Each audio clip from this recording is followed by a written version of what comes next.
I'm your Lansing neighborhood reporter, Larry Wallace, telling you about a new program in my neighborhood that will give those facing domestic violence charges a chance to voluntarily turn their firearms into law enforcement before conviction. And some officials believe this is a step in the right direction and will make our neighborhoods a lot safer.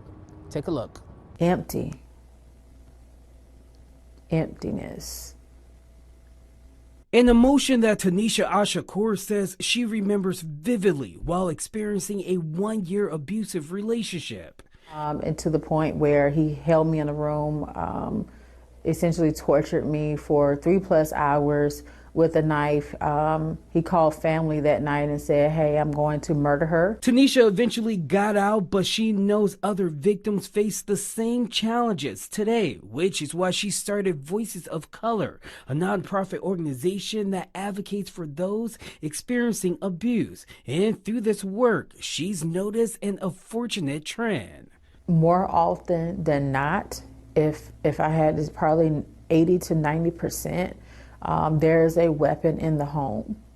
And even if that weapon has never been used against the victim, we understand that the mere presence of a weapon is intimidating and threatening. Which brings us to a pilot program that the 54A District Court, the Ingham County Prosecutor's Office, and the Lansing Police Department are trying to get up and running. Where we're trying to look at different programs throughout the nation that allows people to relinquish their firearms when they're ordered not to carry them. Chief Assistant Ingham County Prosecutor Nicole Matusko says the program aims to serve as an incentive for those people facing domestic violence charges to give up their guns before a potential conviction, which is often ordered by the court but not always followed. Now, turning over firearms could allow people to avoid a 5-year felony that comes along with violating the red flag domestic violence law. The program also applies for sexual assault and stalking charges.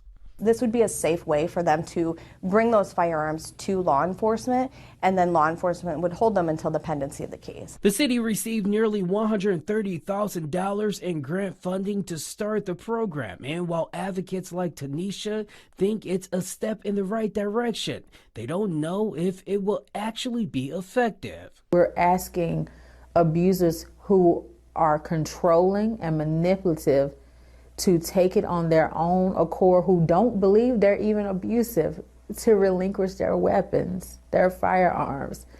Remember, they do not believe they are abusers. Now, it's unclear when the pilot program will be actually up and running, but we're told the Ingham County Prosecutor's Office, the 54A District Court, and the Lansing Police Department are currently in the research phase of the program. For now, reporting here in downtown Lansing, I'm Larry Wallace, Fox 47 News.